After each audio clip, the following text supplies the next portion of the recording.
Hey, so we're now broadcasting, as I understand it. So firstly, welcome everybody who is tuning into this. And we're going to give it a few minutes before we actually get into the conversation with the panelists that we have, just allowing everybody enough time to sign in, so for the first minute or so. But let me welcome you. I'm Alan Goluboff. I'm the chair of the Directors Guild of Canada here in Ontario. And I welcome all members who are tuning in this afternoon. We're hoping, and we'll see at the end of this afternoon, whether or not we've been successful and whether members have appreciated or find value in what we hope we're going to bring to your computer screens today. I mean, clearly, much has changed globally, much has changed in the world of our industry. Us personally, us financially, us emotionally.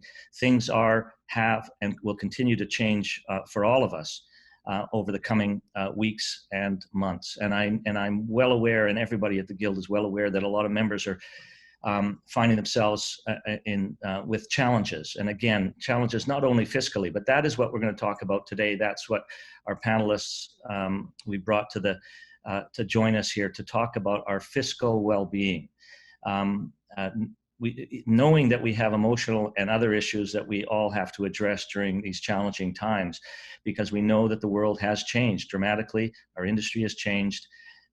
Most of our membership, though not all, there are still many of our members that fortunately are working, people in post-production, people in accounting, people in the art department. So some people still have the opportunity to work, but the bulk of our membership, the bulk of our industry is down. And it is down for the foreseeable future. Though certainly the hope is that we will be back up and running in the coming months, but we don't know how many months that's going to be, and therefore people are going to need help to manage the loss of income that is obvious to every member. That's why the governments at all levels, particularly the federal government, is championing initiatives to support workers across the country, including the type of workers that we are, both as employees and as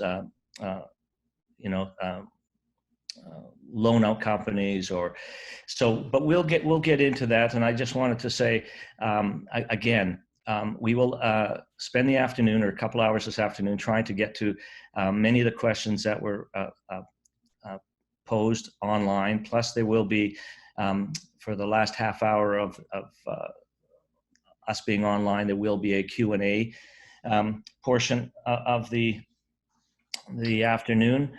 But again, just welcome everybody.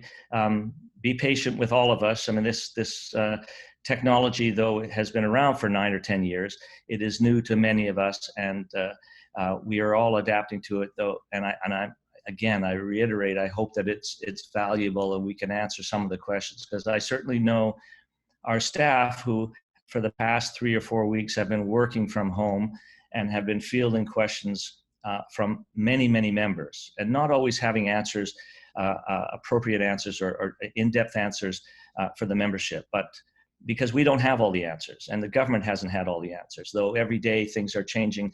If one follows and listens to the Prime Minister speaking every day there and other leaders across the country. So, but we have people that are joining us today, and I'm just going to welcome everybody on the call. I have David Hope, who is with the AFC. I have Fred Watkins, who is an accountant.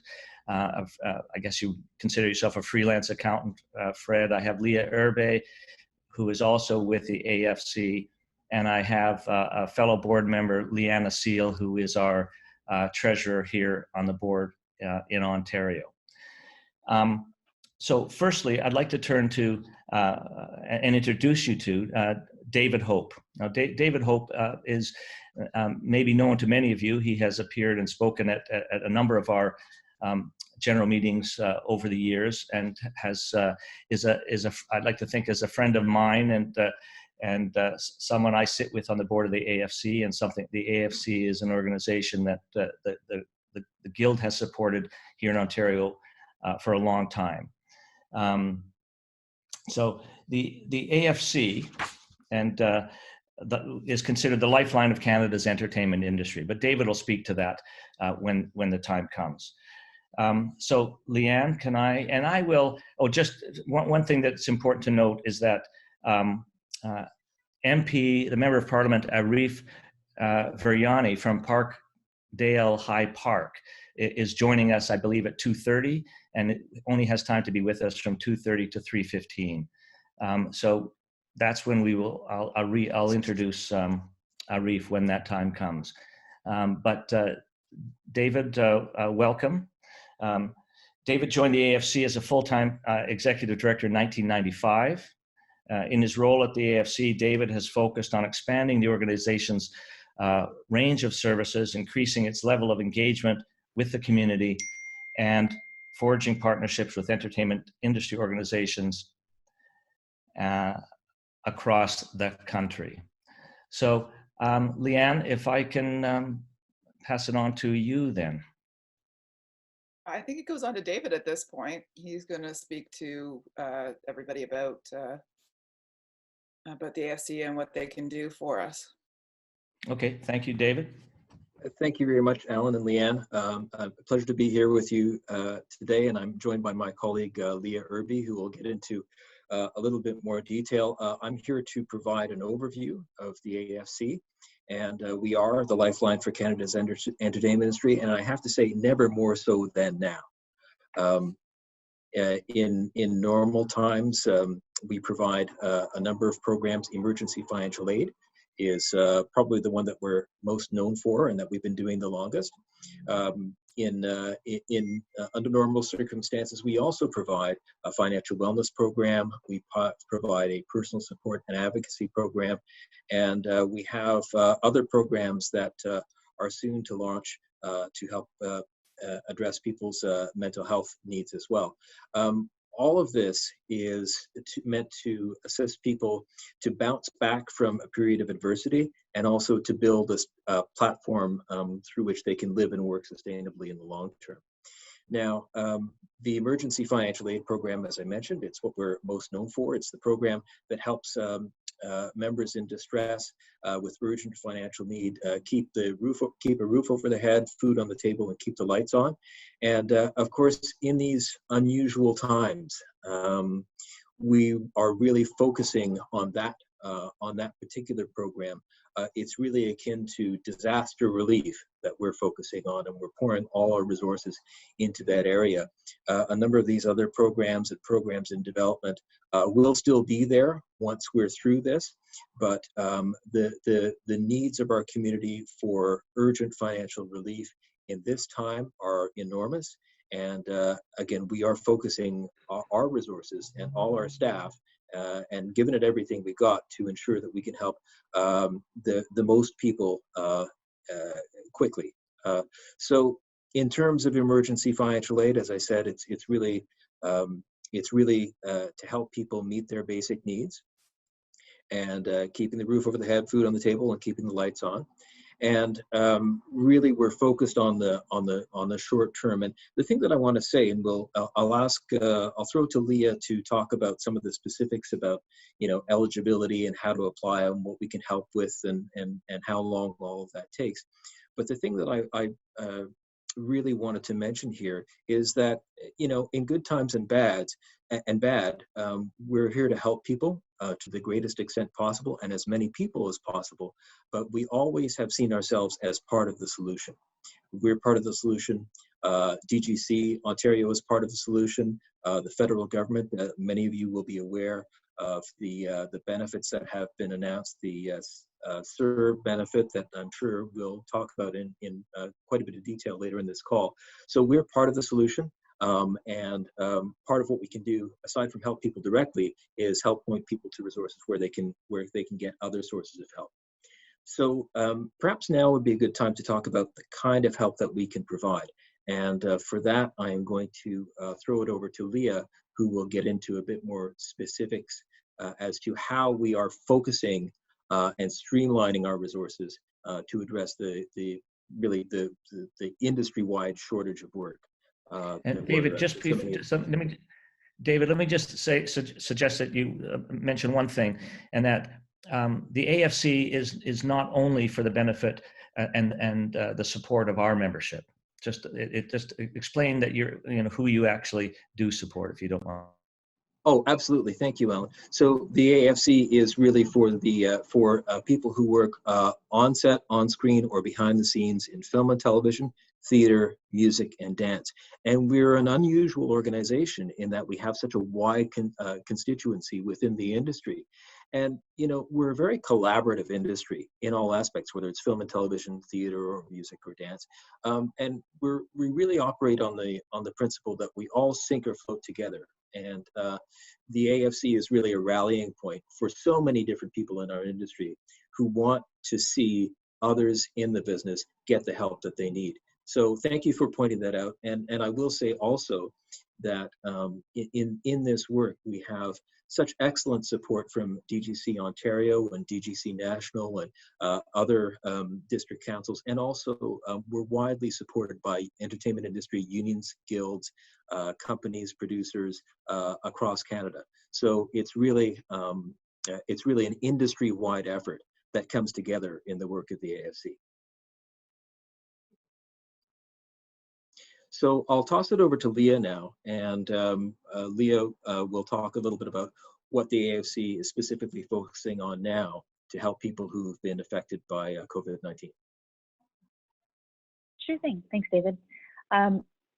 So as David mentioned, right now we are focusing all of our efforts on providing emergency financial aid. So we're really focused full-time. Our entire team is working full-time from home.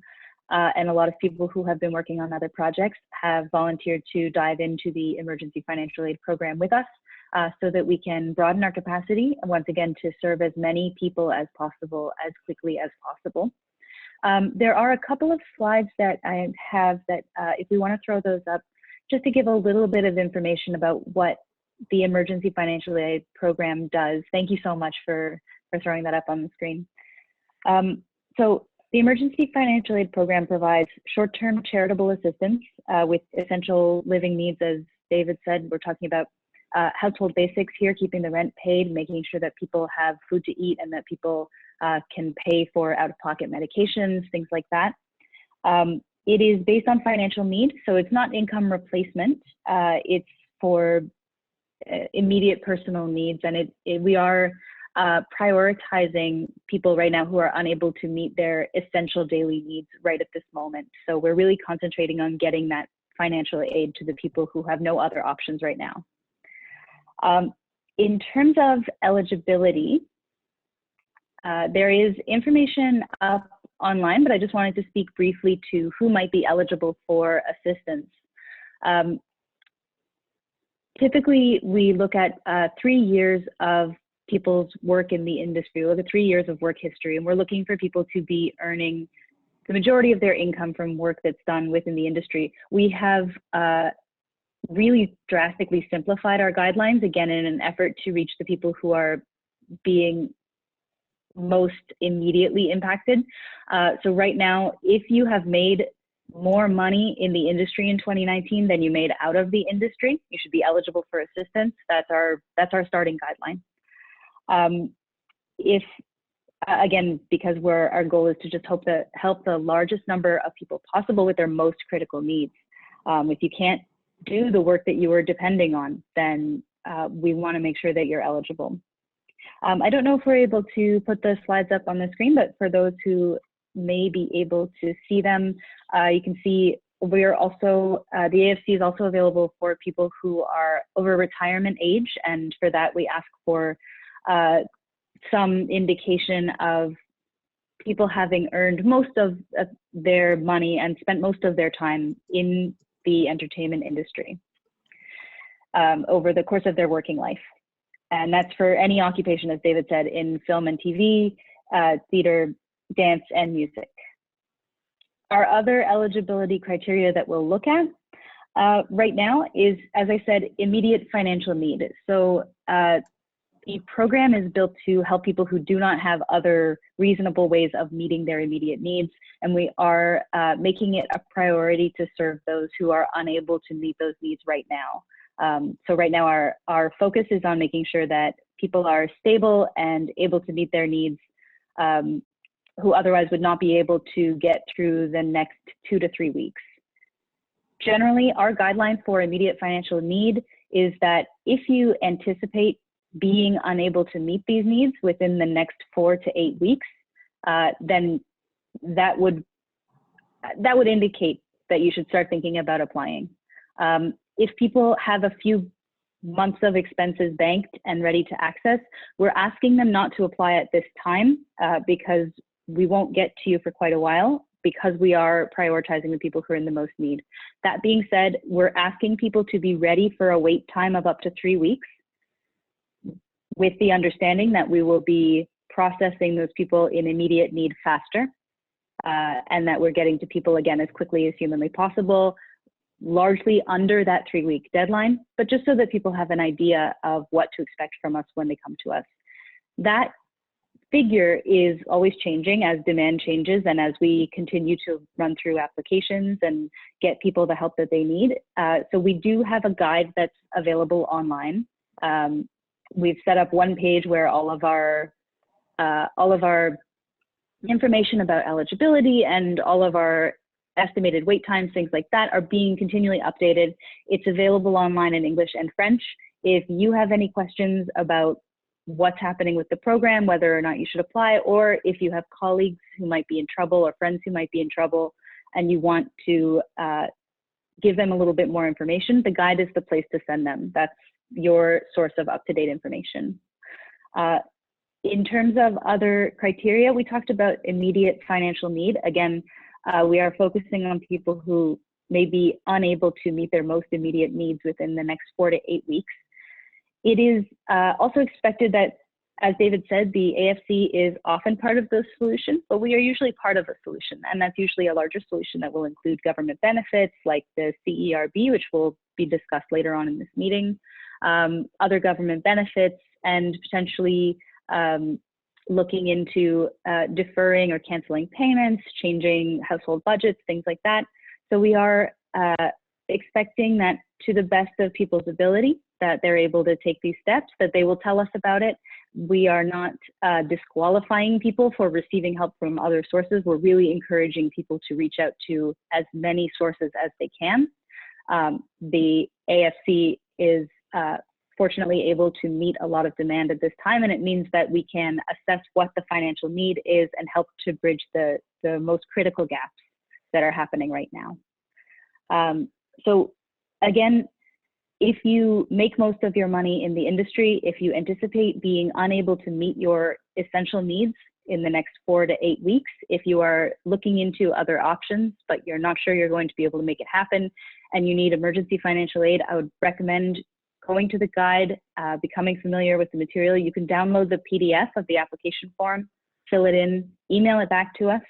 Our team is working, as I said, full-time plus from home, really trying to get these applications sorted out as quickly as possible. And if you're unsure if you're eligible or if you have other questions after you read through the guide, again, please contact us. We are here to help people in the industry during a tough time, and we will do as much as we can to help you as quickly as we can.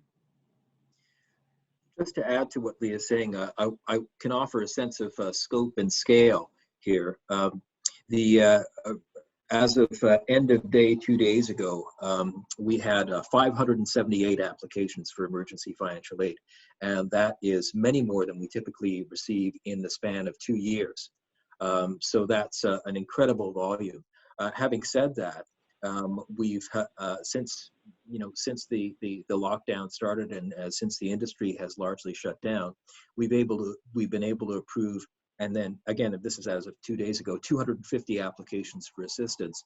And that, again, is more than we usually approve within the span of an entire year. So we've done about a year's worth work in the last 3 weeks. I can tell you that in terms of outflow, on average, we are providing about $30,000 a day in emergency financial aid. Though the demand on us is great in terms of volume, we are getting those funds out the door as quickly as possible. And as Leah says, I would really urge anybody who thinks that they may need some help from the AFC to go to our website, look at, because on our website, we provide the best advice in terms of, what to put in your application that will help it to be seen, to be seen quickly, and what to include so that our process can work as efficiently as possible for you. So we've been facing a huge demand here. I have to say that I'm incredibly proud of our team, who have really dropped everything to throw themselves into this, working very hard on your behalf. And again, with $30,000 a day, we're helping as many people as possible, and we intend to continue to do that. I do want to add that something very important is to recognize the great support that we always get from DGC Ontario in this work. And Alan has joined the board last fall, and we're so lucky to have him as part of the organization. And DGC, as well, as Alan mentioned, has been an outstanding and supporter of the AFC for many years. We've also had some excellent help, most recently from DGC National, from DGC BC, from the IA. Some of you may be aware that corporate partners such as Netflix or Warner and Warner Media have assisted us, and a number of IA locals.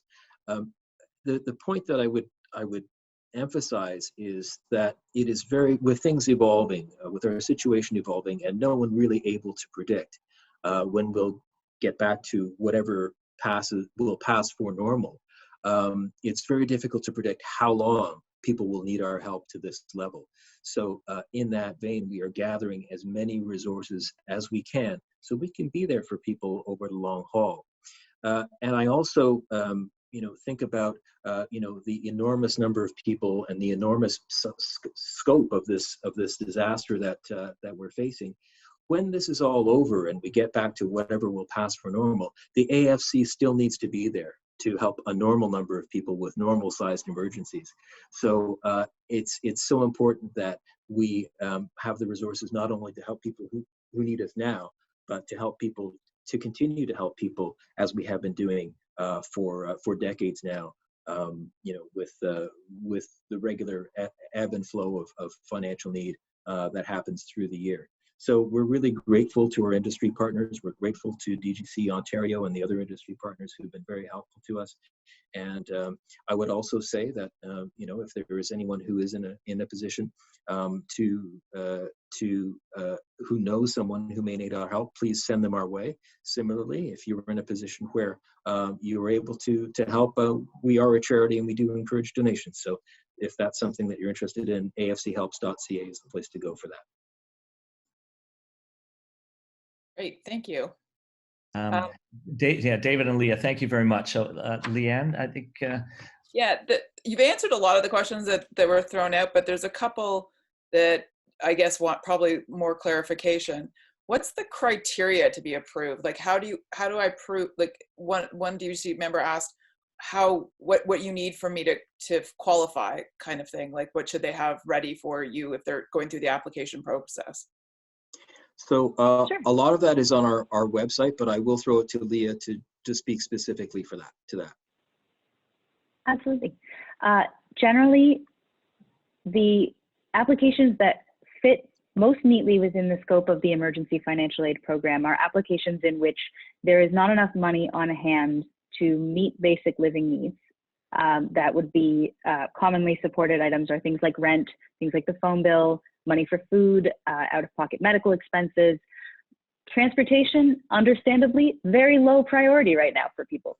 But still, people do still need to move around. And so when these costs cannot be met in any other reasonable way, if you can demonstrate that by filling out the application form to the best of your ability and attaching the documents that we request, we have some flexibility. We try to work with people, but again, if you're trying to maximize the possibility that we can see things quickly and understand your needs very quickly, the more information that you're able to provide us with based on the guide, and there's a list of things to provide on the guide, the faster that we will be able to see the clarity of the financial need and we'll be able to help you meet that need. So specifically, things that we ask for, and again, all this is on the website, we would ask for things like a a completed application form, a bank statement, documentation of your professional eligibility, even if it's just, if it's a resume, DGC work history, or your IMDb page, lease agreement potentially, documentation of other costs, and just an indication that you've explored other avenues of support that may be available to you. We want to really strike a balance between being able to work quickly and also collecting the appropriate amount of information on, about people's situation. We really are trying to streamline our process. Again, I'd urge people to go to the website, see the list there, and I think it's all pretty clearly laid out, and that will help to ensure that we can process your request most efficiently. There's one question asking, when you look at the 3 years of work, are you looking work across Canada in the film industry? Because you mentioned DGC, BC, everything else. So just to clarify that, it's for all work in Canada. Yes, sure. And what I would say is that at this point, I think it would be satisfactory for us if you can show that you've earned most of your income from the industry in the last year. The last 3 years is the normal span, but again, we're streamlining, want to help as many people as quickly as possible. And we know that there are so many people who've been affected by this. So if you can show that you've been working in the industry in Canada, wherever that is, professionally for the last year, I think that would be acceptable. And the other question, it's sort of, someone's put it up, but I'm going to change a little bit. If they've applied for CRB, like, how does that play into it? Like, if you look at their stuff, they see that they're qualified for the CRB, but you also look to see that that's not going to cover their monthly things. Would there be a top up of that to get them through, like, because their rent, they've been doing well up until this point, but living paycheck to paycheck, because there's a lot of people in our industry that do, even when they're doing well. Sure. I'll take that one. Yes. So, we always see ourselves as part of the solution, and we encourage everybody who needs it to apply for CERB. As part of the solution, we would take into account if somebody's receiving assistance from CERB and how that impacts their situation of urgent financial need. And then we would see what we could do to complement that. People certainly won't be penalized for getting CERB because it's freely available to people, but we would take that into account in figuring out what our contribution might be as part of the solution to meet their urgent financial need. Okay, and another question I had, what relief does the AFC offer other than financial? So our emphasis right now is on disaster relief, emergency financial aid. In normal times, we do offer some other programs, as I mentioned. We still can refer people to Credit Canada if they need additional assistance with managing their finances or dealing with their creditors. Credit Canada is certainly a service that is still available to people. And in fact, I would encourage people, if they are looking at a more complicated financial situation, or if they feel that they may need to sort of restructure their household expenses or figure out how to live a bit more sustainably in this time of reduced income, Credit Canada is a website that I would encourage people to check out. And we do have a personal support and advocacy program, but again, really our focus is to help as many people with emergency financial aid as possible. So our ability to provide our other services is constrained at this time by our need to help as many people as possible with the emergency financial aid program. Someone, can you repeat that? No, I think you pretty much covered all the questions that have been asked here. I can't think of, and okay. Other than that, our MP should be on any time now, and he's the next one up. Is there anything else you guys wanted to say in conclusion while we're waiting, or? Well, again, I'd say we're here to help as many people as quickly as possible, and working together with our partners, DGC Ontario and others, we are confident in our ability to do that. I have to say, in addition to being very proud of our team at the AFC, and we're a very small organization, relative to the need. So aside from being very proud of our team, I also want to say that, just sort of on a more personal note, we're in a time when so many people are being we're in a time when so many people, there's such great suffering in our industry and in our community in general. And it's really an honor, and it is with some pride that we're able to channel the community's goodwill and help people need it. And for me, it's sort of a living out our mandate of providing compassionate support to people in our industry. And I just, we're honored for the opportunity to do that. You never want people to get hurt, but at least we're in a position where, with the community's help, we can do something about that in a small way. And so it's with a great deal of satisfaction that we offer what we're able to do for people. Thank you. I know I've heard stories over the years of people who've benefited from your help. So we do appreciate that. And I think that's why we help support it. There's no question that your organization is an integral part of the entire livelihood of our industry and beyond. And your work has been stellar. And considering that what has happened in the last 4 weeks has hit everyone like a whirlwind. So the fact that you're able to move at a speed that you have is commendable.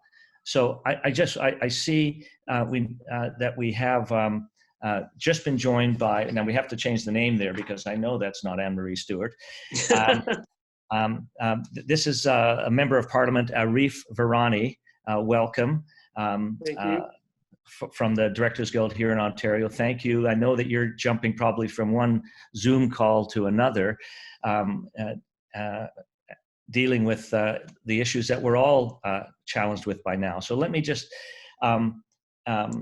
introduce you to our membership. And just so folks are aware, we're pushing 200 members that are presently tuned into this, and that's a level of interest. I mean, we have an engaged membership here in Ontario, active participants and key players within our sector. But many of our members, as you're well aware, are being challenged like all Canadians. So I look forward to hearing Arif from you. But so Arif Virani is a member of Parliament for the community of Parkdale High Park in Toronto. Mr. Virani is currently serving his second term as MP in the Parkdale High Park riding. During his first term in office, he was appointed as the Parliamentary Secretary to the Minister of Culture and Multiculturalism. So he is quite familiar with our industry. And in fact, MP Virani played a major role in intervening on the behalf of the screen industry when the CRTC ruled that major cable companies no longer needed to fund Bravo Fact and Much Fact, and having this ruling sent back to the CRTC. And we specifically, this organization thanks you for helping make that happen. MP Virani is now the Parliamentary Secretary to the Minister of Justice and the Attorney General of Canada. I welcome you again for taking the time to answer questions that I know our membership have for you. So Lianne Seal, who is the Secretary Treasurer of our organization and sits on the board with me. Both of us are members of the Guild. I know, Lianne, that you're fielding questions, and I'll hand it off to you. I think that directly, you just, or if there's something you wanted to say to our membership. Sure. So thank you very much. First of all, thanks, Lianne, and thank you, Alan, for that kind introduction. It's a pleasure to be with you guys. I respect the work you do a great deal. I represent a lot of creators in my riding, and I'm proud to do so. I'm proud to have intervened in the past, and I'm proud to do so again. I just want to start out with just some very basic points about thanking you guys for the work that you guys are doing in terms of supporting Canadian culture and making it vibrant and making it accessible, but also for the work that you're doing right now in terms of just staying home and staying safe. It's very important. So thank you for having a Zoom call and not having public meetings right now. It's important. And also just a word of reassurance that, this is a difficult time, and it's a difficult time for your leadership, for the leadership of government. It's a difficult time for everyone who is figuring out how to manage. So apologies in advance if either one of my children intervene in the middle of this call, but that's the world we're living in right now. But I do think it's important also that we just give thanks to the people that are doing essential work, and I try and do so every day. So please make sure you're thanking the people in your lives that are stocking your grocery shelves, or delivering your takeout, or keeping you safe at a hospital, etc., because that's very, very important. And the other thing I want to mention is that it's a very dynamic process that's happening right now, and I'm sure we're going to get into a lot of details. But I say that because it's actually a good thing. It's challenging because we're rolling out policies that would normally take 18 months to devise, and we're doing them in sort of 8 days or 4 days, and it's quick and it's not perfect. But that means that there's a lot of allowance for inputs. You saw some changes that were announced just today by the Prime Minister. That's as a result of the feedback that I and other parliamentarians are getting in our communities. So the feedback you give me is very, very helpful and very valuable, and realize that we are trying to be as responsive as possible. And this is an iterative process. So I'll leave it at that, and then I'll turn it over to Lianne, and you can fire away, and I can canvas some of the broad areas, or I can go into direct details as you guys see fit. One of the questions was, I've written my MP, and anyone who could help advocate for me, I have yet to receive any response. Do you have any direction for that person who's trying to get? So what I would say to that person who hasn't been responded to by their member of parliament as of yet, I would say try again. I think a lot of us are busy. I'm not sure where they live or which riding they are in. If it ends up being a recurring problem, I'm happy to intervene with one of my colleagues if necessary. And I will leave my contact details with Anne-Marie, and one of my staff is also joining as part of this virtual town hall. But I also think try and be a little bit patient and try different mechanisms. And I say this somewhat sheepishly because it's hard for me to check in sort of 5 or 6 different places, but people are contacting me by phone, by email, on 3 different social media channels, sometimes on LinkedIn, sometimes on WhatsApp, which I rarely check unless someone's stuck in a consular case in Nepal. So there's a lot of different mechanisms, so I'd urge people to try as many mechanisms as possible and not to lose faith. And I'm sure that that member of parliament will get back in touch with that individual as soon as they can. We're just dealing with a lot of things that are up in the air right now, so it's taking a bit of time. A lot of the questions have to do here with the CRB and just the qualifications around it, because a lot of our members have been unemployed for a significant amount of time, and we're about to start working because this is our busy season. So a lot of them had a question is, what happens like after this? Does this affect my EI? Like there's a lot, like a myriad of questions, but basically the eligibility I know has expanded. Is it going to expand to pretty much everybody at some point? Because if they haven't worked in a while? So there's a number of things that I want to touch on the CERB. And I think the one that's most salient is that I heard from creators right in my riding, but also others in Toronto and literally around the country, that there was a concern about somewhat restrictive eligibility criteria. And we heard that, my colleague Julie de Bruzen heard that. She's the parliamentary secretary now to Minister Guilbeault. I think the minister heard that, and the cabinet team heard that. And what we responded with was a much less non-punitive sort of approach. So what I heard in the past was that it came from a lot of musicians, but I'm sure folks in the acting field and also people such as yourselves, directors and actors, would have been affected as well. Was that people were worried that if they were making a small amount of income, such as $100, $200, $500, that would render them ineligible. And that was the rule up until literally yesterday, when we made some changes formally to the program. So now what we've done is that we've said that you can earn up to $1,000 per month.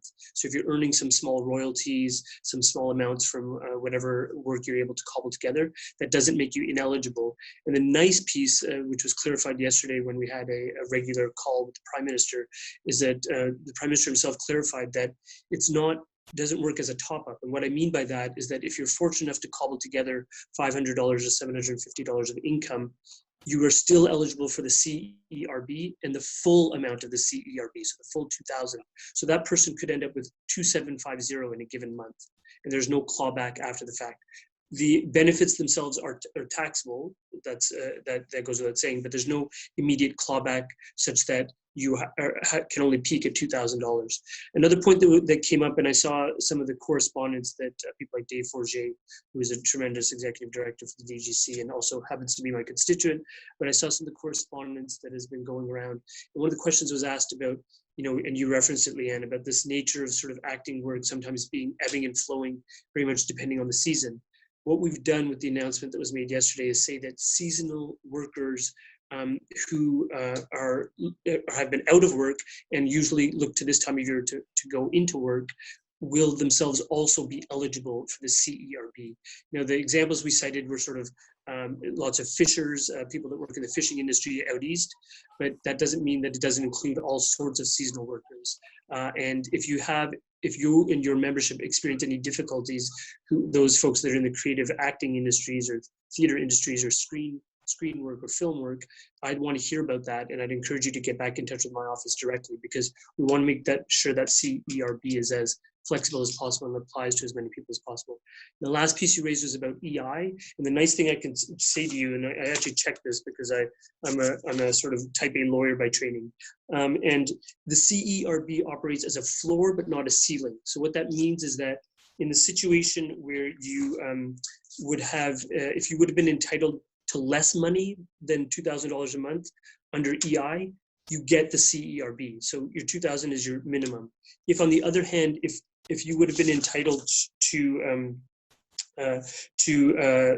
if you're worried about if you would be entitled under EI to more than $500 a week, you'll get the 2,000, the $500 a week for now. But then when the CERB runs its course, you will have access to the remainder of your EI entitlement. So you'll be made whole later on in the day, and this program runs until October 3rd. So it's important for people to understand the dates, but you can be made whole in terms of larger than 2,000, but you will not be brought lower than 2,000. And EI, to the extent that this is salient for some of your members, EI is still a very ongoing program for special types of leave, such as maternity leave or parental leave.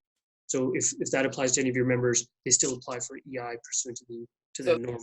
This time period, like, because you only get 52 weeks of EI, this time period won't affect you'll get this time period plus your 52 weeks. Say say the film industry doesn't come back up as big and robust as we would like. Okay, so I don't know the exact answer to the sort of the long-term aspects of it. I can find out for the answer to that for you. What I do know is that if your EI benefits had already run out, we are making you eligible for CERB. As to whether when you run with the CERB between now and October 3rd, it would be whatever additional EI you would have been entitled to that would kick in at that point. But I'm not sure if it's an additional full 52 weeks. I'll have to get back to you on that because I don't want to mislead folks that would be relying upon that answer. So I'll make sure that my assistant Dawn makes a note of that. I guess one of the things is if I receive CERB, this is one concern. Is there any way the government might determine I was ineligible at a later date? So I guess when you file your taxes and you see that the person had enough, I'm not sure how they would find out, but. Yes, well, I guess one way that might happen is that what we've said is that there is some back-end tracking, and we're trying to ensure, as any prudent sort of financial management would indicate, you want to ensure that people aren't sort of unnecessarily profiting from the situation. So we've said that there's $1,000 sort of threshold for money that you might cobble together from sort of part-time work that could apply to a number of different people. And you have to verify that on a monthly basis. So an example where there might be sort of some back-end accountability might be that if you had some part-time work, such as $500 in the month of April, but your part-time work escalated in the month of June to $2,500, but you still accessed another full $2,000 on the CERB, then it's very possible that there could be some clawback after the fact when you file your taxes next April. So by that, I mean April of 2021. And just on the tax point, just as long as to ensure that everyone's crystal clear, you do not have to file your taxes till the start of June. And if you're in a situation where you have to pay, you don't have to start paying until the start of September. So there's some additional flexibility that's built into the system to accommodate for people's needs for some cash liquidity right now. Okay, I guess one of them that's just coming up now is they're asking because certain cities have higher cost of living, is there any sort of, break for people who live in the bigger cities and have that versus somebody who doesn't have the same overhead costs as somebody who lives in Toronto or Vancouver? So it's a great point, and what we've done, particularly with the CERB, is try and roll it out on a national basis, and we tried to look at it in terms of sort of what would be required in some of our more expensive cities. I know that obviously $2,000 goes a certain way in Toronto as a Torontonian, and it might go a lot farther in Moncton, New Brunswick, for sake of comparison. But what we've put in place is a sort of a universal program that applies nationally. There is the ability, it depends on the province you live in. I believe we're mainly talking to Ontario folks right now, but certain provinces are also allowing the CERB to be coupled with other provincial benefits, but it depends. It's sort of on a province by province basis. So that very much depends on where you are located. But there are other sort of streams that are available, other assistance that we've put out there. So again, not wanting to go into too much detail, but we did a top up to the Canada Child Benefit for those of your members that are parents that receive that benefit. We also increased the GST, HST rebate. So that's another initiative that was there and put on the table. And for those of you that interact with other people that are doing essential work, we're working to top up those people to $2,500 a month because of the critical work they're providing, particularly to our senior population. Those of you following the news like I am know that the long-term care situation, nursing home, seniors institution situation is getting quite serious, and we're trying to ensure that people stay in one place. And in order to do that, we're giving them more money so that they can stay at one institution and not move as a PSW between institutions. I know that's not germane directly to your membership, but I think it's part of that broad suite of policies that we're trying to help individuals with. Well, as a member who has a father in a long-term care home, it directly affects me. So, is the government considering any of the money available via federal relief program alone? I'm not sure exactly what that question means, but yeah, I'm not sure. Could you repeat it? Is the government considering any of the money available via federal relief program alone? If so, I assume that that's more to do with if a lot of our members are also small companies. We do a loan out situation. So I guess it might be more like that. So you've got a whole bunch of small business loans, and I know that the government's, can you speak to that a little bit more? Because I know that Sure. Prime Minister Trudeau has said stuff, but I'm not sure all members have caught all of his briefings. Sure. So it's a very important point. So in terms of businesses, there's about 7 or 8 programs that are out there supporting businesses. The 2 key ones are the Canada Wage Subsidy Program, which enables a business to have a top up of up to 75% of their employees' wages, up to about $857 per week. So there is a high-end cap. And the idea there was to try and ensure that people in various industries, including the creative industry, remain gainfully employed. The piece that was altered today in the right direction, I would say, is the Canada Emergency Business Account Loan. We heard a lot about struggling businesses, struggling with liquidity, struggling to make rent payments, etc. And what we've put on the table is a $40,000 loan that is available right via your local bank. So you walk into your BMO, CIBC, etc. They provide it, but we backstop it as a government. Fully 25% of it is completely forgivable, as in we never ask you for it back. So you could get $40,000 in hand and only have to pay back $30,000 as long as you pay back the $30,000 by the end of December 2022. So you've got about 1.5 years to do so, or 2.5 years to do so. And importantly, until that time, it carries an interest rate of 0. So it's absolutely money that is just provided to you. There's no interest charge that's accruing. What was important and what we heard about was that there are small businesses that are out there that didn't meet what were called the payroll eligibility requirements. And the original requirements we put out there were you had to have a payroll of at least 50,000 and not more than 1 million. And what we've done is we heard about that from both ends of the spectrum. I heard about this in my riding, and so did many of my colleagues, that it was both too high for this small mom and pop operation and too low for some of the larger entities. So what we've done is we've changed the boundaries on both ends. So now it's available to anyone who has a $20,000 payroll.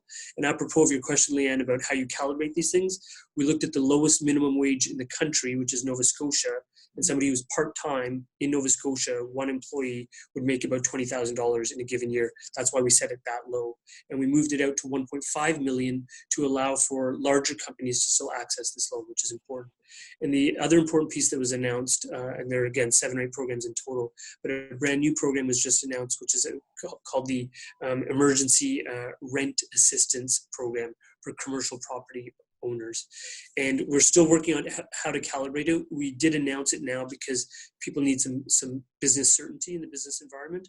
But what that is going to look like is it's a benefit that's provided to landlords, but only if they pass it on to their tenants. So commercial landlord that has potentially facilities that a director or an actor uses, they would be able to access money backstopped by the federal government, so it's federal money, and as long as they pass on the benefit of that in the form of some rent relief to those tenants, those commercial tenants, the actor or the director or the creative industry, as the case may be, then they get very beneficial interest rates and even a portion of the loan forgiven. We have to roll that out with the provinces. So the Prime Minister's having a conversation with the Doug Fords and Jason Kennys of the world today. Those conversations have been going very well, which is great because it doesn't always go that well, but it has been going well. Which is finally. Yes, exactly. So crises have a way of unifying people, which is terrific. We're hoping that continues going forward. But for now, people understand that all industries are facing crises, and people like Dave Forget will know that I've always been vocal about emphasizing how valuable you guys are as an economic driver. I appreciate everything you do morally for the nation, culturally for the nation, but you also represent 600,000 plus jobs all told as an industry. That is staggering, and in many respects it's larger than mining, and I always emphasize that. So that economic lever is something we need to continue to emphasize, because those conversations need to take place with the premiers going forward well after we are done with COVID. So long answer, I apologize. Yeah, no, it's okay. It was great. But somebody also wanted you to go over a seasonal worker again, and how the government defines a seasonal worker. I know. Okay, so the traditional seasonal worker is somebody who comes in. So in the cookie cutter example, a seasonal worker comes in to help on a farm in Leamington with tomatoes, right? Sometimes they come from abroad.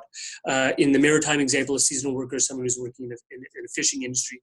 Fisheries are literally open from month A to month B, and only for that time. They are generally on EI the rest of the time. I appreciate that the acting industry or the work you guys are doing in the creative industries isn't typically seasonal, but I think what we have to do is ensure that we make that case, and that case is explained to the folks that are making the ultimate decisions around the cabinet table, that there are certain types of employment that may not be impossible to find work in January as an actor, but it's a lot harder because, I know just by living in Toronto that, the amount of sort of filming that takes place in the warmer months generally escalates, right? So there's definitely an ebb and flow to the program.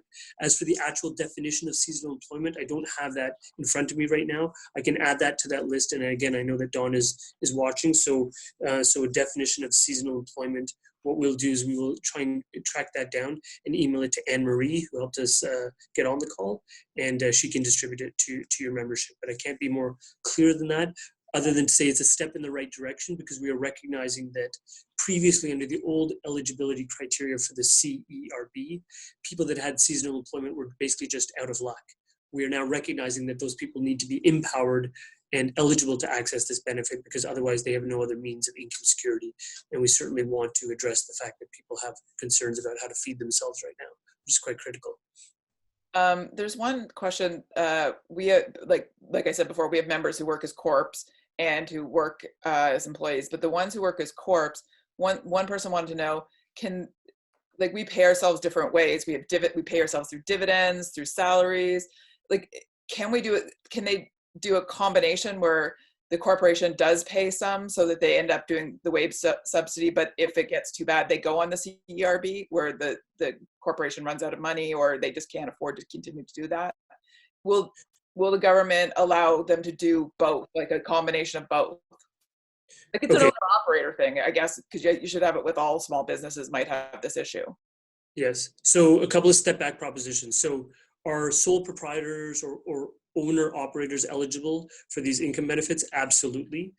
There's a lot of concern when we first rolled it out, whether the CERB would be applicable to only the employees of a given operation or also the owner of a given operation. It applies to both, particularly if there's just an owner-operator, so the operation is just a single person. The second point that I want to be clear on, however, is that the Canada Wage Subsidy and the CERB cannot be combined within a single individual.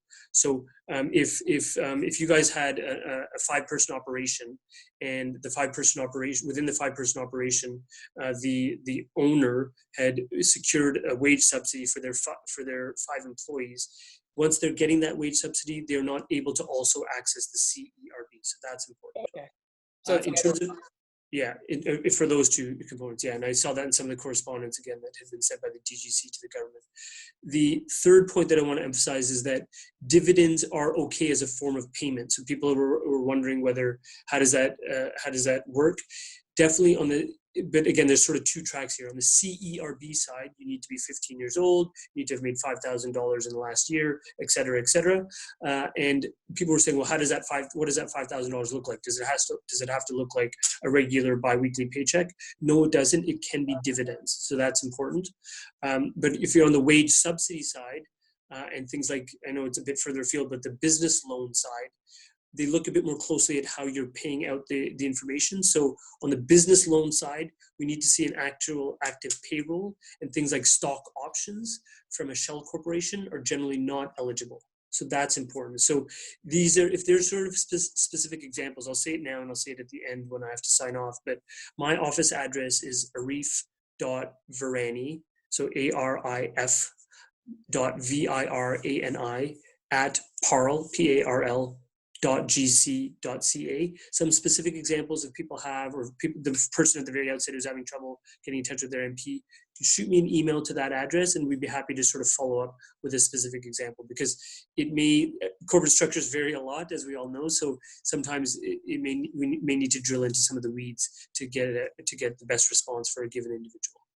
Okay, that's great. And I've had a few questions come up on this feed where people have already gotten their EI and they're getting less than the $2,000 a month, and they're wondering at what point, like, do they then, I guess, do they need to go and like sort of reapply for the CRB, or does it automatically roll over and it's just a stopgap? Like, you know, I know you guys are processing tons every day, and I know that, I mean, some people have gotten it the next day within 24 hours. So is it just a lag that this is happening? They will get the $2,000, or what's the... There's definitely a lag right now, and part of it depends on sort of what the EI covered. So if they applied for EI back in January and were already on EI prior to March 15th when the global pandemic is declared, then very likely their EI stays where it is for now.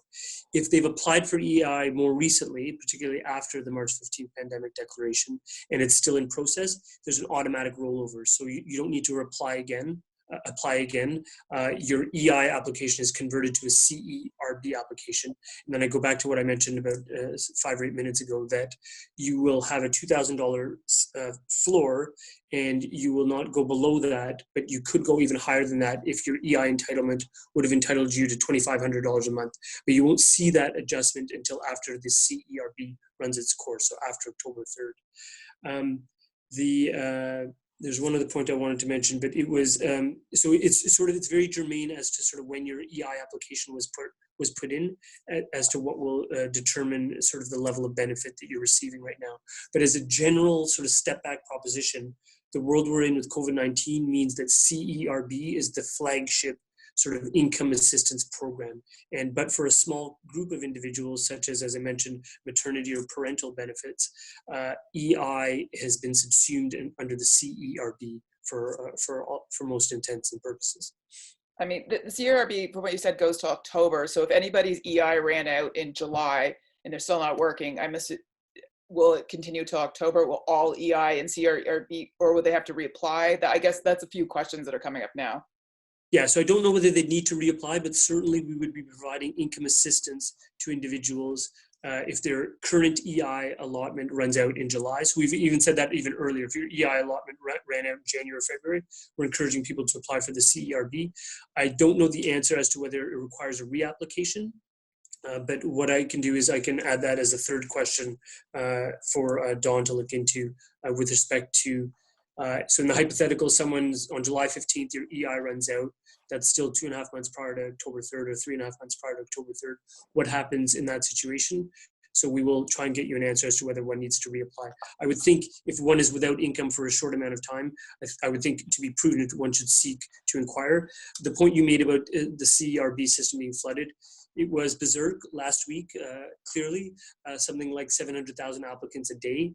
It's kind of staggering that so many were processed so fast. So it has slowed down now, thankfully. So it's not as berserk as it once was last week. And very important point, just pragmatic tips from your local neighborhood parliamentarian.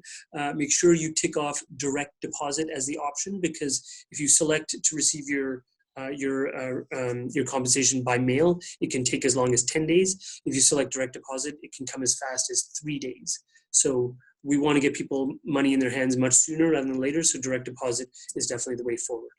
We heard something, there was an urban myth or rumor going around that somebody got it within 24 hours. So that was pretty impressive. It is quite staggering. There's no doubt. Lots of CRA employees and Service Canada employees were brought in out of retirement to help with this one. So it's it was quite impressive. Yeah, it was. I guess the other one good question I had that I kind of liked myself. You know how first-time homebuyers can borrow from their RSPs to cover things? Is there thought process to that happening within this time period? Like, I know that with a first home buyer's plan or something, you get X amount of time to repay it. Will anything like that come into play to help everybody after, like if $2,000 doesn't make it for you, kind of thing? Yeah, and I thought that was an excellent point, and I saw that in some of the correspondence as well from the DGC, so kudos to you guys. I will confess that I actually raised this with some of the cabinet team about 7 or 10 days ago. So the idea is percolating out there.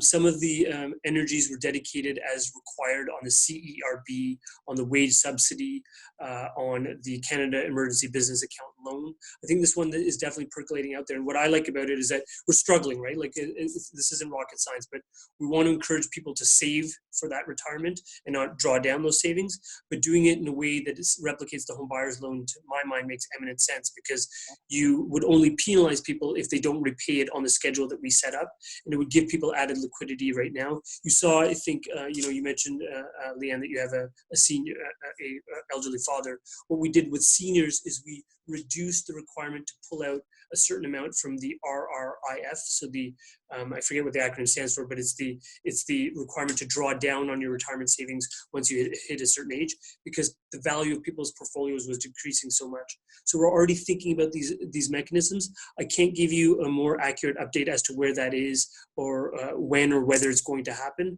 but I certainly believe it makes eminent sense right now, because it is a vehicle that we know. We applied in the home buyer situation also, I think, for returning to post-secondary education later in life, and this would allow people to reinvest back in their RSPs according to a certain schedule. So I will certainly commit to you guys right now publicly that I will raise this again, and I'll say the DGC has an excellently well-reasoned letter that relates to why this makes sense, and it was a very well-reasoned letter. So thank you guys for sending it. No problem. The one question also: what is the best source for our members to get the most up-to-date information about all of the things coming out? Because I mean, Prime Minister Trudeau's speaking daily, Doug Ford's speaking daily. I'm sure all the other premiers are. It's hard to follow. I don't want to watch that much news, but I follow it I try and hear Prime Minister Trudeau speak daily, because it affects all of us mostly. But is there a website or someplace you know of that's the best place for our members to get all this information, the government's help, all our help? Yes, and fascinating enough, we joked around about sort of great cooperation between 3 levels of government. We all have websites, and they're all basically the same website. So I've got one open right now because I don't purport to know every single thing about the sort of 30 different programs that are rolled out worth $150 billion. But our website, so people should definitely jot this down, is just canada.ca/coronavirus. Okay, and on that website, so canada.ca/coronavirus, on that website, you're going to find a panoply of stuff. It starts with a lot of the public health information, but on there, there's also something called Canada's Economic Response Plan, and it's got a category for individuals, some of which I told you about, a category for businesses, a category for industry. You know that we're trying to repurpose supply chains, take alcohol, craft beer places and turn them into makers of Purell and hand sanitizers. So there's a whole wealth of information there. And the point is that Ontario's is almost the same website address. It's ontario.ca/coronavirus. Toronto's is toronto.ca/coronavirus. So that's where you get very good information. I'll also flippantly, but not so flippantly, say that my website is a good source of information. I've got an email newsletter that I've been sending around my community. So we're happy to sort of get you access to that. You should also follow some social media links. My website is, it's funny because it's on my business card, which I don't have in my pocket right now, but I'll get you that website address very shortly. But things like in terms of social media, you could look at Arif Virani on Instagram. You can look at Virani Arif on Twitter, and you can look at Arif Virani MP on Facebook. And it's funny that I don't know my website address, but I'll get it to you very, very quickly. Okay. Well, one of the questions, which is good, you guys have said this is going for 4 months, or what if this lasts till the end of December? Like some very, very pessimistic people hopefully aren't right, but what if this goes on to December? Will the government continue these programs right through till we can all get back to work, or or you're just playing, like, what's your thought process? So, I mean, I pride myself in trying to be candid, right? So would we like that scenario? Absolutely not. I mean, we're hoping that we are well clear of this in due time. I think you've seen, if you're scrutinizing sort of the chronology of things like this, the wage subsidy is projected to only last until early June. The CERB, so that's for businesses. The CERB is projected to go to October 3rd, as I mentioned. We are very hopeful, but it's on a monthly review. So every month you've got to sort of reestablish that you're without work or working less than $1,000 a month, et cetera. So we're very, very hopeful that it would not be required past some of those dates. But if we need to extend programs, I mean, know that, we're a government that cares about the ability of Canadians to get by. I mean, I think you've seen that by the amount of government largesse that has been pumped into the economy. It is staggering, to be candid, and that it's come in such a quick amount of time, but it's also very necessary. So we're doing what is necessary. We're just trying to calibrate it and always incentivize people in the right direction, right? So I'd go back to what I said about the proposal with the commercial landlords. We don't want one sector of society to be pocketing at the expense of other sectors. We want things to be passed on, which is very, very critical. So apropos of that, we put out income security out there. You've heard about Takeout Wednesdays, right? So yesterday, me and the kids had falafel and shawarma, as an effort to sort of say, income supports are coming into Canada, to Canadians. We want to make sure that they're passed on to some of those Canadian essential services. So bottom line answer is that if something was necessary, I would be advocating, other parliamentarians would be advocating to ensure the continuity of these programs. But we're very, very hopeful that with responsible public health practices, we would turn the corner on this much prior to that. But if it's necessary, we would definitely work to extend the programs. I would definitely be advocating for that. There is one question. It's less pressing, as this person says too, but we're all working from home, and they said, should internet and cable providers be allowed to raise rates for this? Like, is there going to be a wage freeze on all those kind of essential, what now are essential to us at home? Yeah. Or has the government looked at that area? I mean, you've been very busy, but.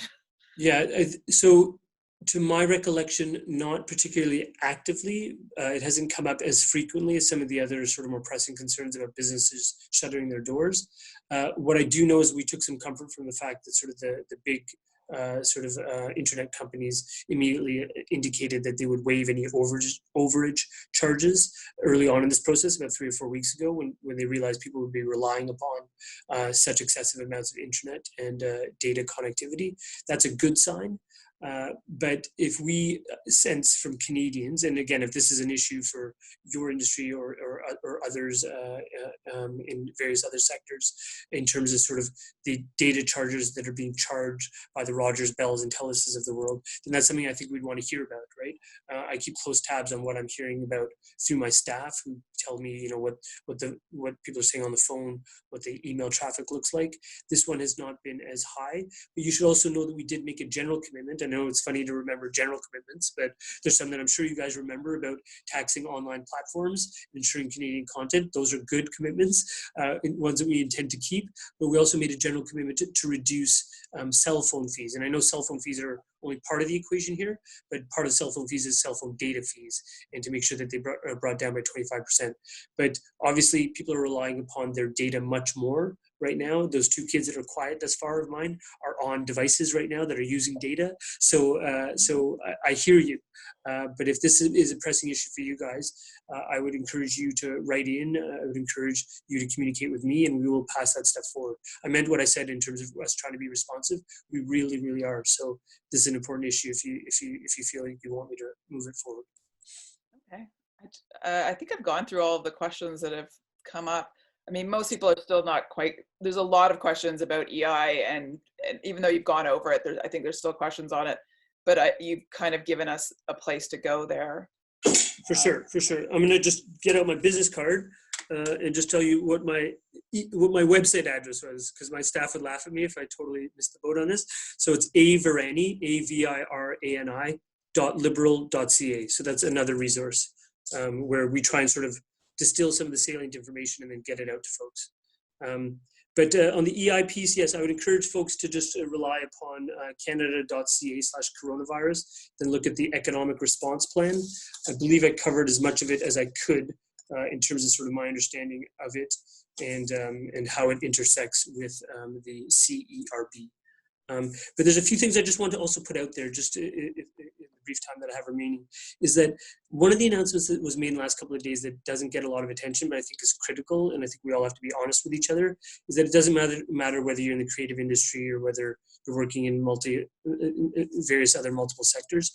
This is not sort of easy, and it's certainly not fun for most people, and it's trying, right? It's challenging for people that have kids. It's challenging for people that are looking after elderly parents whom they can't maybe even see right now.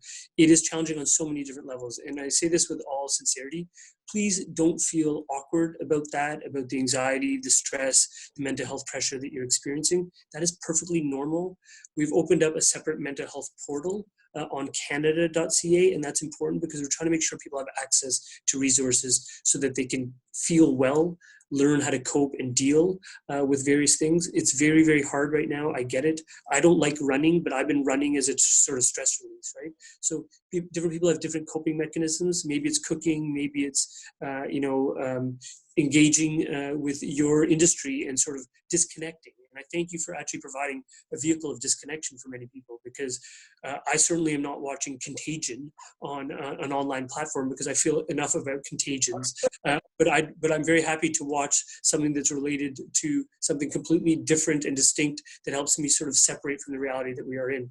You guys are part of that, and I thank you for that. So I want to make sure you understand the government thanks you for that, but also that the mental health piece is very, very critical, and we shouldn't be shy about that. Stigma is a bad thing at the best of times. This is not the best of times. It's arguably the worst of times, but stigma needs to be overcome. So I just wanted to put that out there. There's one question. Do you think? But I think it's a provincial question asking about schooling.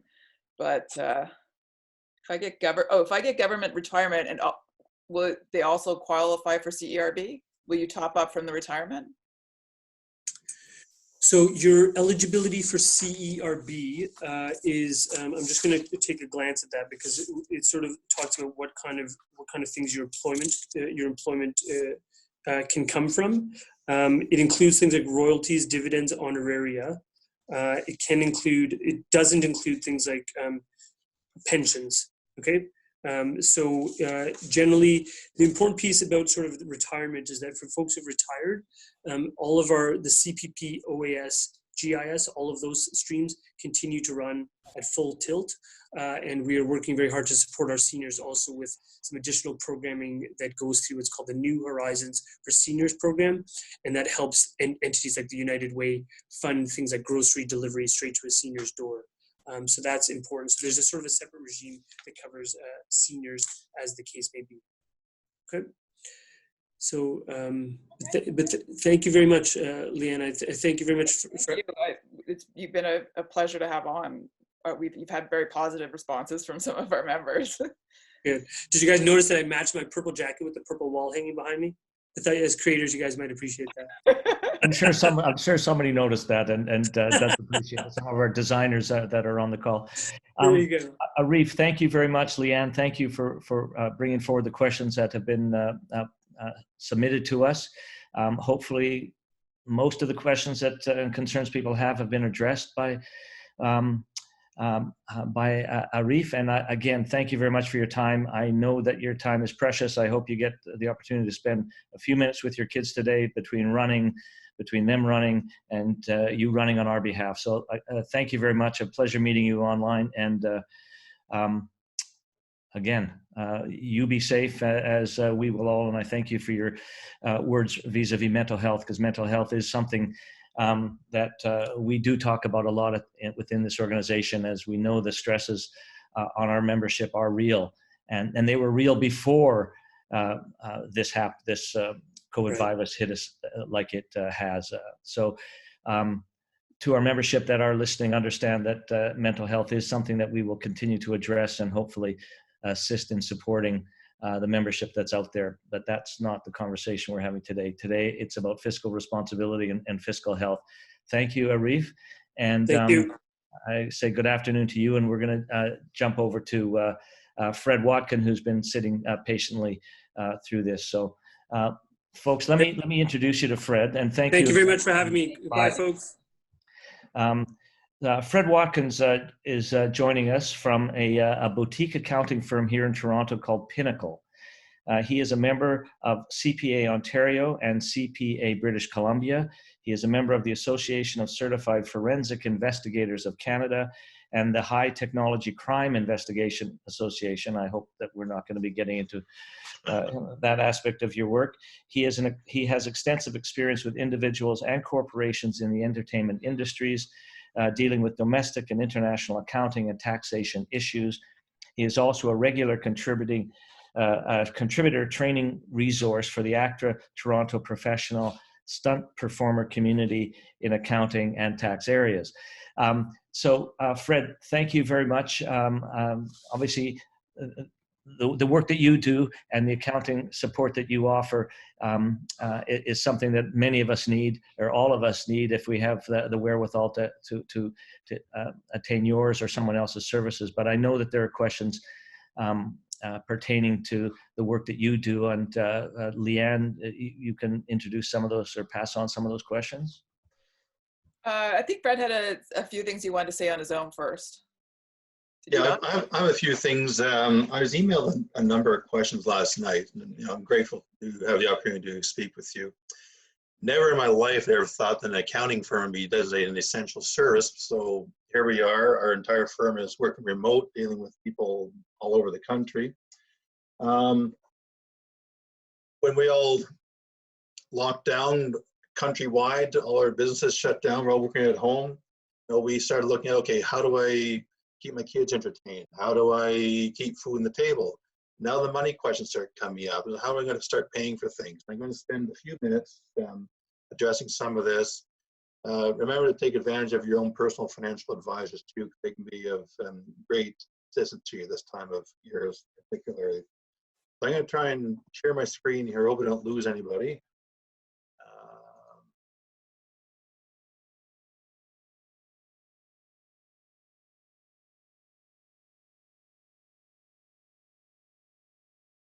Can you see my screen? Yes. Okay, perfect. So I just want to kind of review a few things that Arif had to speak about with the Government of Canada programs there and how they're going to particularly apply to you.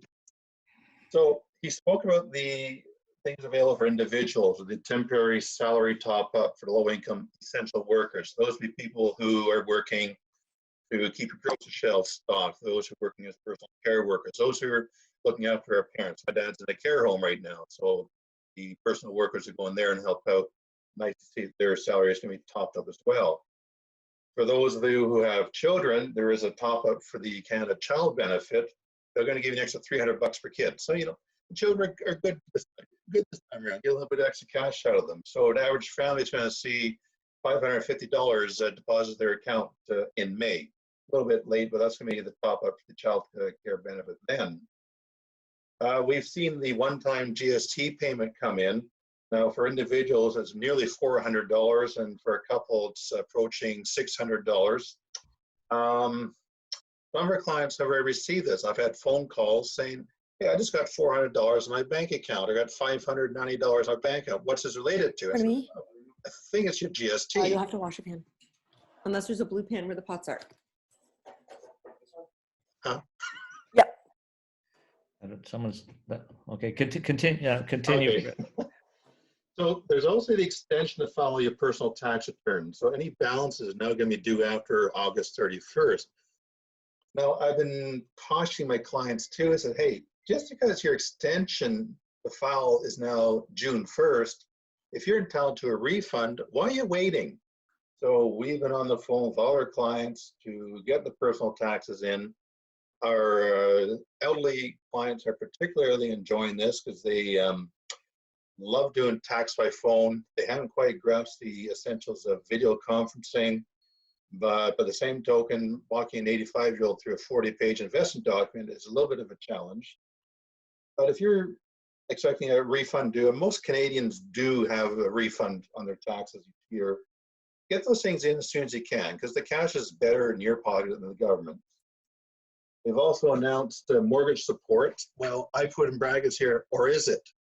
We've heard some of the stories saying, well, I've been able to defer my mortgage for 3 months, but one story that came out of Vancouver was that it added $7,200 in interest their mortgages over the remaining term.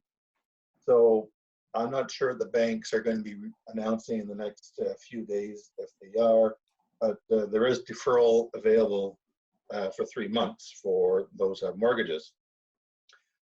The Canada Emergency Relief Benefit, $2,000 every 4 weeks, currently up to 16 weeks. This may be extended depending on what happens with the COVID pandemic. Note too, this is taxable income. They're not taking the taxes off at source, so you're receiving the full $2,000 up front. However, in 2020, you are going to receive a tax slip, and they will be taxing you at a rate of about 28%. So just know if you take 4 months worth of the CERB, you're going to spend the cough up about $2,800 worth of taxes next year. So you might want to start holding back a little bit on that. Again, these things are fluid. These things are changing as we go along, as we've seen today. For example, today, the CEWS, the emergency wage subsidy, will cover 75% of an employee's wage, $847 maximum per week, if you can demonstrate that your revenues have dropped. And I'm going to get into this a little bit more later on, as there was a question specifically pertaining to this. If you have a company owes HST, I know a lot of actor corporations do have this issue. They have to pay HST at the end of the year. They now have until June 30th to make that payment. The interest-free loan of up to $40,000, provided the company had $50,000 in payroll in 2019. As of noon today, that had dropped to $20,000. For those who are self-employed, not working through a corporation, the only thing I have available to at this point is the CERB. So this is a chart I used with ACTRA the other day. For those who are working as a salaried individual, those who are working as a self-employed individual, no corporation, and those who are taking money out of the corporation via dividends, which a lot of business owners do. And I think the government is very wise in recognizing that a lot of professionals actually take dividends out on it because of tax planning advantages. So the CERB, if working with salaried Sally, if she continues working, she is not going to be eligible unless she's making less than $1,000, if I'm reading what the new government regulations are. However, she has to stay home for reasons related to COVID-19, i.e. she's been laid off, there's no work, the kids are at home destroying the place without a parent looking after them. Well, hey, they can get the $500 a week. The same thing with the proprietor. If they're working less than 10 hours a week, they may get the $500 a week. And again, same thing if they have to stop work for reasons related to COVID. For people who are receiving dividends, if they continue working, they're not eligible. But if they stop working as per CRA on April 6th, and again, this is going to be subject to change over the next few days, and they may or may not be eligible.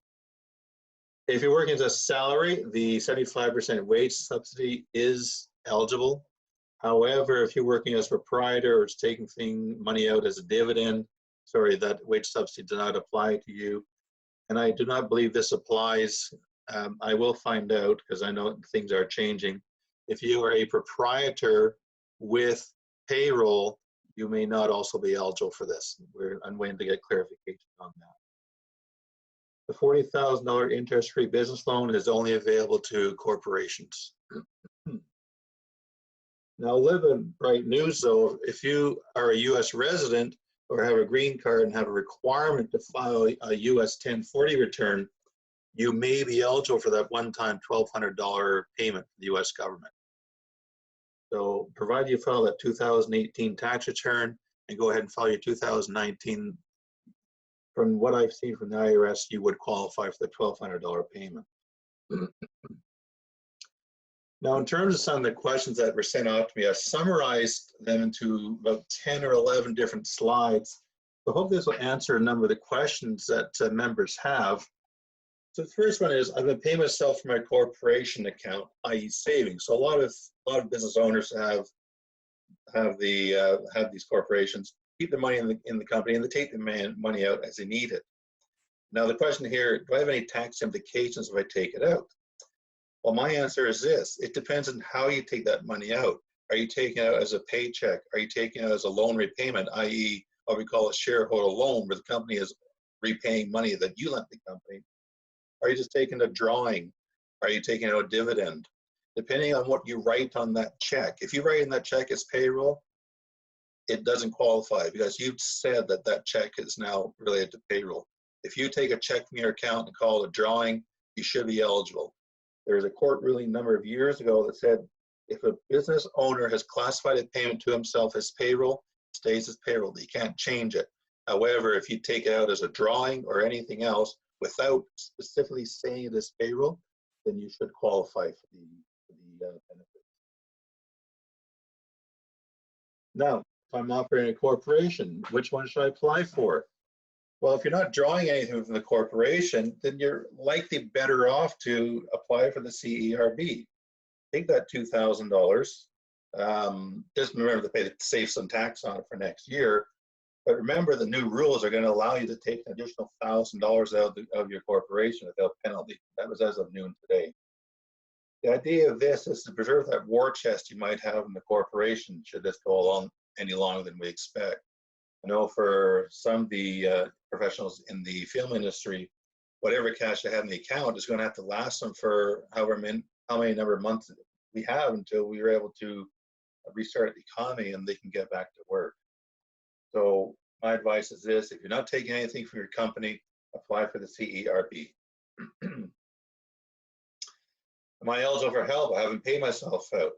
Well, the answer in a nutshell would be yes. So for most shareholder and owners, however you're taking your money through the year, it's going to be determined at the end of the year, and you take your finances to your trustee accountant, and they determine whether you've taken out a salary or a dividend, start looking at tax planning. So generally, the answer would be yes if you haven't paid yourself out. The keyword being paid, qualified as being payroll. Does the wage subsidy apply to sole shareholder corporations if production ends on January 24th? This was an interesting question. So the criteria to take advantage of this is you had to have seen a drop in your gross revenues of at least 15% in March from the prior year or from January, February. And again, a further 30% drop in April and May. From what I understand from the rules, if you can demonstrate these things have occurred, I don't see why the CEWS program would not apply to you. Again, we don't have a lot of clarification. It's a fluid situation. The government is rolling things out. They're realizing that there's some businesses that are falling through the cracks. There's business owners, sole shareholders falling through the cracks. So they're starting to tighten things up, as Arif had mentioned today. It's really good to see. Another question was, were there any advantages of one over the other? Well, again, you need to show the drop in revenues apply for the wage subsidy. However, it's easier to apply for the CERB. You go to the CRA website, you answer 3 questions, you click submit, and magically 3 or 4 days later, you have $2,000 in your bank account. At the end of the day, though, most programs are going to accomplish the same thing. You're going to get some way of paying yourself and potentially paying your employees if you have any and have retained them. As a business owner, a shareholder owner, do I qualify for benefits? Well, Sean Fraser, who is the Parliamentary Secretary, the Minister of Finance, had this quote, and I'm just going to share it. If you're able to say, yes, I'm not working, yes, I had an income, and I'm someone who is not working because of the coronavirus outbreak, directly or indirectly, you're going to qualify for the new benefit. We're not going to be requiring evidence or notes from employers or doctors that are only going to overburden an already overburdened system. So take comfort in this. If you can demonstrate that you're not working and have no income, then yes, you would qualify for benefits. This is a question, and I'm hoping that Arif is able to answer a little bit of it, and hopefully the government will come out with some clarification next week. Our TV directors thought of as contract or seasonal, and therefore are they going to be eligible? Well, I'm coming back down to the question, did you demonstrate your loss of income? Well, on April 15th, the eligibility was extended to include seasonal workers. So it remains to be seen if directors are going to be deemed seasonal workers or not. So I can't really answer that question, pending clarification coming from the government on who will actually qualify. As an actor and DGC member, so we had an individual who received a grant and paid remittances on it, source deductions. Am I eligible? I had income over $5,000 in 2019. Well, one criteria, it stated you needed to earn $5,000 in personal income for 2019 or in the 12 months prior to the date of your application. So I think it's easy to show that most people did have an income of $5,000. I know I'm going to clarify this a little bit later on, but that $5,000 can be employment income, it can be management fees, and be some sort of commission. As long as it's employment related, you would qualify as the definition now stands.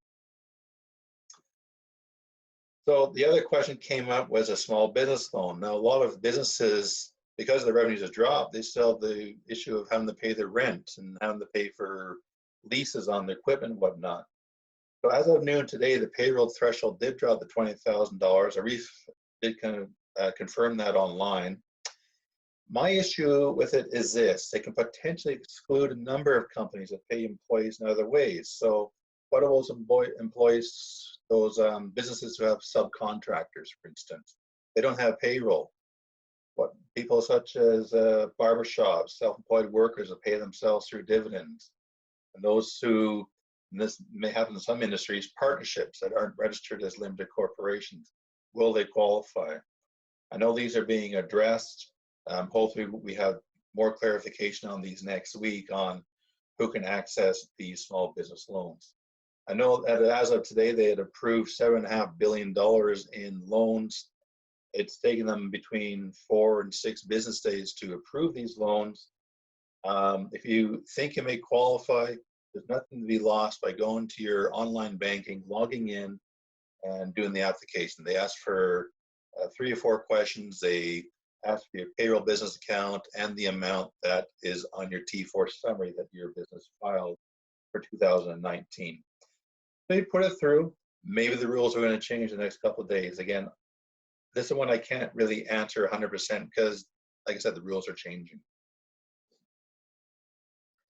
The question was, what is income of self-employment? Well, I'm just going to confirm this.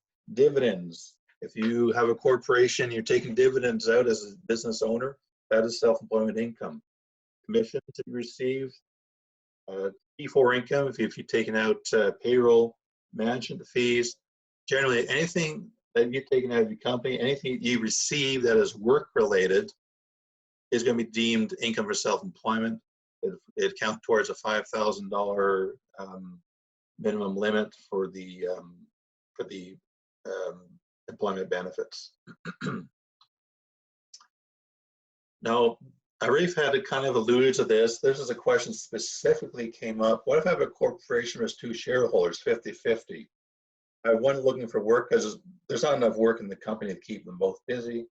The other one is not working. Can one do the CERB and the other CEWS? My answer to this, I don't see why not. I'm not coming out with a full yes or no on this one. But they've demonstrated both shareholders have a loss of income. So we know right away that the CERB benefit is available. However, for the CEWS, you need to show that you actually have that drop in revenue. Are you able to continue operating? Are you going to be trying to pay yourself through a payroll? Are you trying to retain employees, or are you going to lay everybody off? The whole idea of the CEWS is to retain your employees, to help keep them gainfully employed, help keep the business operating. So when this whole crisis does finally lift, we can restart the economy a lot quicker instead of trying to find employees, recruit employees, or trying to restart. At least we have the employees on hand.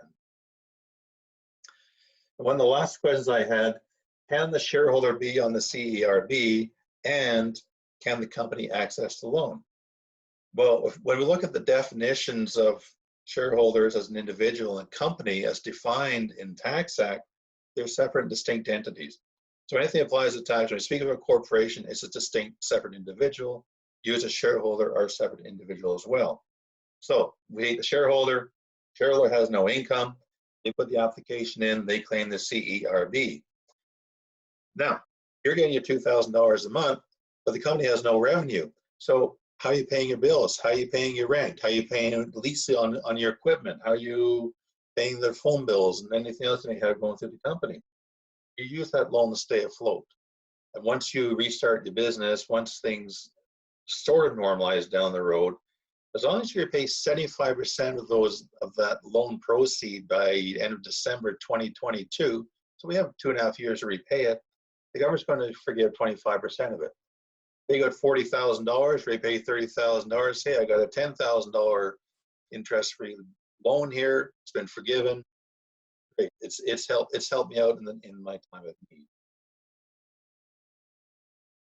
So just add this. If anyone has any questions on this, you can drop me an email, because I know we are kind of running a little bit of time. They wanted to end fairly shortly, but I'll take a few questions if anybody has any.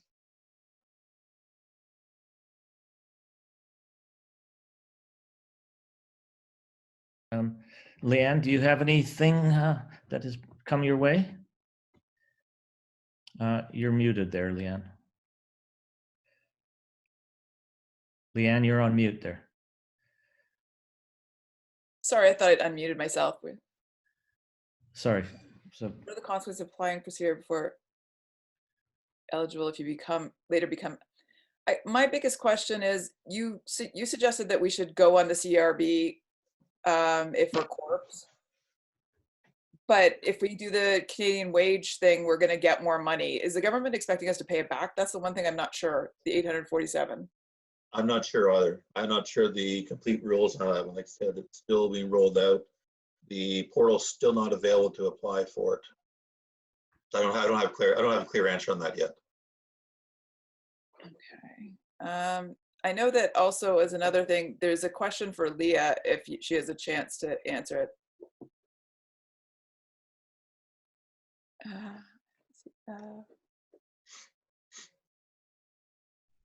You've answered that too. Basically, all the questions I've been getting, you've answered. I don't know if there's any other ones out there. What are the consequences of applying for CERB before eligible if you later become eligible? There's a risk that you may be required to repay it. if you're not eligible. How they're going to As opposed enforce to it, I don't know.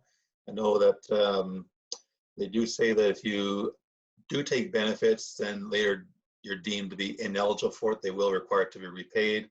I'm not sure how they're going to police the CERB benefit at this point. Okay. Yeah, I guess my question is just personally, I'm just trying to figure out, is it better as a company to pay, like if I'm an owner operator, as sole proprietor, should I go CERB or should I go for the wage subsidy? If I'm as a sole proprietor? No, as a individual, as a loan out. Okay. Are you taking income from the corporation? Yes. Okay. Depending how you, and I'm going to qualify this, depending how you classify that money you take from the corporation. If you say it's payroll, you don't qualify. If you say it's payroll and want to apply for the CEWS, as long as you can demonstrate that reduction in revenue, you should qualify using the rules that the government has laid out. If you take no money out of the corporation, then you can apply for the CERB. Okay. And then take up to $1,000 out of the corporation on top of that. Okay. If I'm reading what they wrote out of the government properly, what Arifa said, if we take it, you can take the $2,000 with an additional $1,000 a month in income without penalty. So as a shareholder owner of your own corporation, apply for the CERB and take up to $1,000 out of the corporation. Yeah. Oh, fair enough. Okay. That's what the rules say. Can I collect if I received a Telefilm T2W grant? I paid myself $5K last year. As long as you took out $5,000 of employment income and reported as employment income in your 2019 tax return, you should qualify. Okay, and another one. So a limited company that acts as a loan out could access the $40,000 loan even if the owner is getting CERB. I believe I answered that question. Yeah, I thought you did too. Yeah. The corporation still needs to operate. So if there's no revenue coming in, you can't pay yourself. So you as a shareholder owner need to apply for that $2,000 benefit. The corporation, because no revenues, can't pay the bills, so they should be applying for the $40,000 benefit, $40,000 loan if they meet the qualification. Okay. Here's one. My husband is incorporated. I work under the corporation when I work, also DGC. We are both drawing salaries from the corporation. Should my husband apply for the wage subsidy and we keep drawing a salary? Kind of just answered that, I think. Yeah. Depends. Are they both shareholders or is there only one shareholder? Well, it looks like that my husband is incorporated, so it's her husband's company and she's working under the company. So technically, again, using the rules as we know them as of today, instead of laying the spouse off, he applies for the wage subsidy to help pay for his wife's payroll. He applies for CERB. Okay. Will the Canadian Child Tax Benefit top up? I keep getting this one. If we continue past a certain date? The child tax benefit? Yeah. I don't know. Yeah, I don't know. They've only topped out the one payment in May. I don't know if they'll continue that. It all depends on the outcome, what's going on. If we finish again the May, which would be nice, maybe. If we extend through the summer, who knows? Okay. They'll probably be subsidizing the LCBO at this point because a lot of people will be having drinking problems and this is all over. Well, I saw a great joke. If you have 2 wine glasses, you can't touch your face. Okay.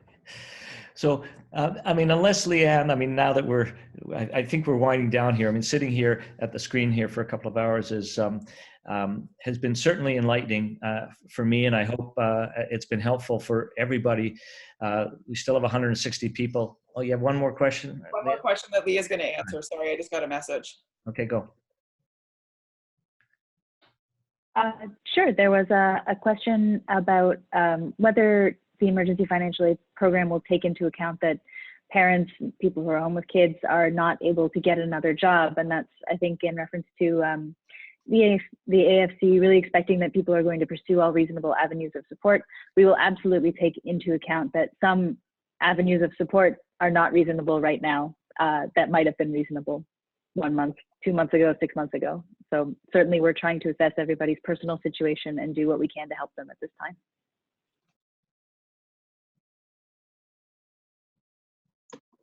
Great, thank you.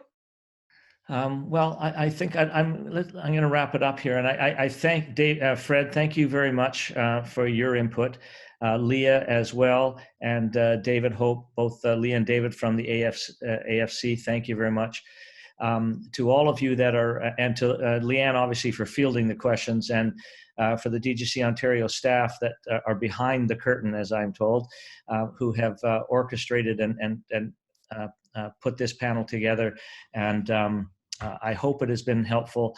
I hope most of the questions that people have put forward have been answered. If they have not been answered, please reach out to any of the staff, and all of the staff are listed with the emails and some with cell numbers on our hot list.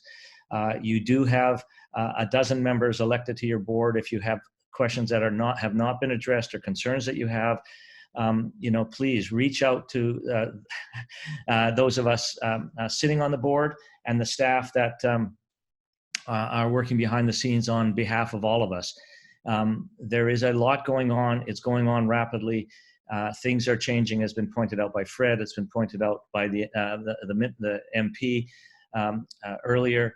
This is very fluid, as we all know, and as everyone keeps saying, we will get through this together, supporting one another. Hopefully your pets, I see a pet on the screen now, that, your pet and family can be supportive of you during what is obviously challenging times. And, the Guild here in Ontario, and I know the national organization has other issues that they're going to be addressing, hopefully in the coming weeks, that concern all of us. And everybody is moving as deftly as they can, and under a very stressful environment. And the staff and the elected are well aware how challenging this is going to be, and it's going to be more challenging for some members than others. But the hope is that we, as an organization, and with the support of the AFC and the support of various levels of government, that are all struggling with this. So we are not alone as an industry. I mean, we sometimes, I think that's, everyone is well aware of that.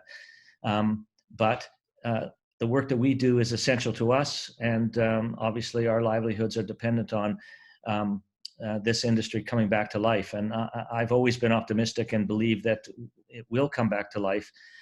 It's just a question of when and what the volumes may be. It is going to take, I believe, some time for us and the industry to get back on its feet and to get back to where we have been over the last number of years. And there are many members out there, maybe some of you that are listening, that have never experienced a downturn in the industry. And certainly nothing like this. No one in the country and on the planet has experienced this in the last 100 years. So it's a challenge for everybody. There's a lot of minds and a lot of people that are putting in a great deal of energy to try and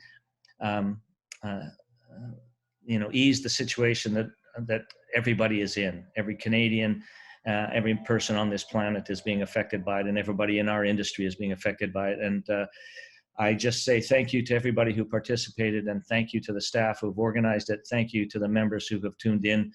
And again, I hope that there's been some benefit here and questions have been answered. But reach out via email to all of us that are elected and to the staff. There's a lot of avenues to get these questions answered, but ask the people that you believe can get you the answers. So thank you very much, everybody. I think we can say good afternoon. I'm going to leave this meeting. I guess, is that what I'm doing? Somebody will tell me, I'm sure, but thank you and goodbye.